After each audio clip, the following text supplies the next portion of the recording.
Hey everyone, this is Bhavik. I'm one of the group members leading discussion for this week.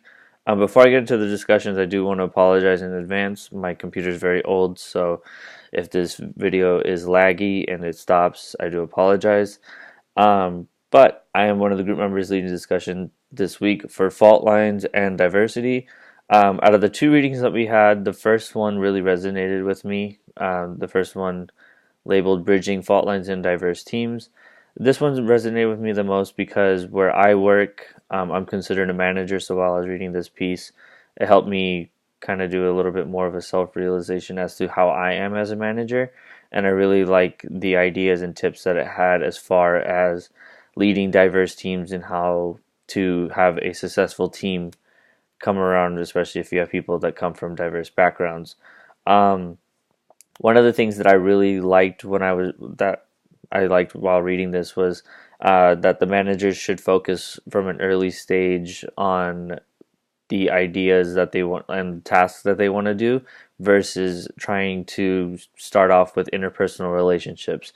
Um, for myself, I actually do it the other way around. As a manager, I like to get a feel for how my workers are, their strengths, their weaknesses, their personalities, and try to go off of what they like and how they work to kind of make things easier for not just myself but for them, and then make it more of an easier transition amongst us as workers. Because where I work, team collaboration is necessary to achieve goals, especially when it comes to making sure our stock rooms are clean, that we have our floor filled with product, that our customers are happy. We have people in different zones, so it's just a team effort all across the board. Um, One of the things that I did see as far as issue wise that I can relate to as well is that the team members don't create a bond with each other, and then also by being in groups. So if you're in a diverse group of people, you tend to create subgroups within that group. And so, like, I know I'm guilty of this myself, where I've been in a situation where I was in a group of people, it was like 30 of us, and I obviously everyone didn't know everybody, but then as people started talking, there were a lot of people talking about sports, and I'm a huge sports guy. So for myself, I tended to go and talk to them, and then little did I know, we created our own subgroup where it was like five of us guys. We're talking about sports and just not really paying attention to everything else. And then like I said, unknowingly, just realized we created a subgroup within itself. Later on, as it said in the reading, that subgroups can cause problems due to the fact that they don't share knowledge amongst other groups. But for us, I feel like that wasn't a problem. Another thing, going back to the reading, that I really liked was just the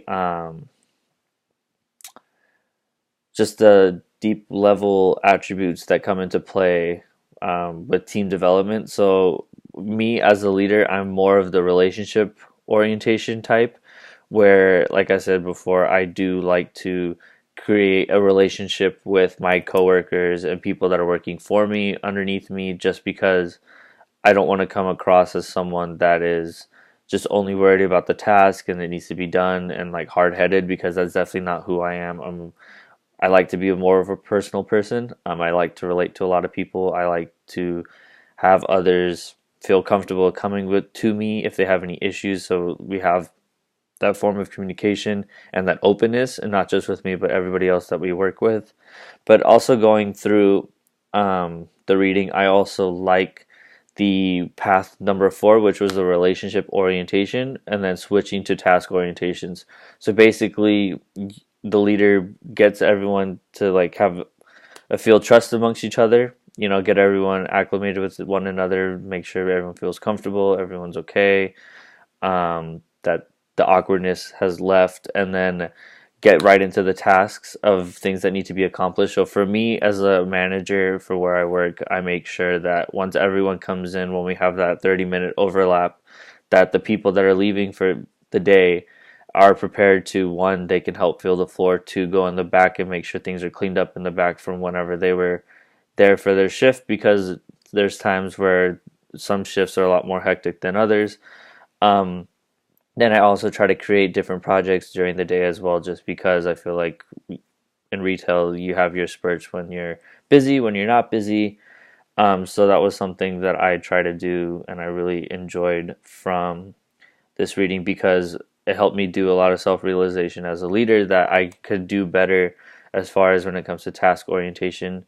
Because I feel like a lot of people take my interpersonal relationship and my openness to get to know people um, as a weakness, I guess. They think I'm really lax and whatnot, which I can be at times, but I think from a managerial perspective, it's important to kind of lay it out on the front, as far as introduce yourself, come across as a friendly person, but then also set that rule and understand, like, as a new someone as a new hire, that they need to understand who's in charge, and what's expected of them as the day goes on during their shift. And yeah, so I look forward to your guys' comments. If you have any questions, feel free to reach out to me. Any concerns, but see ya.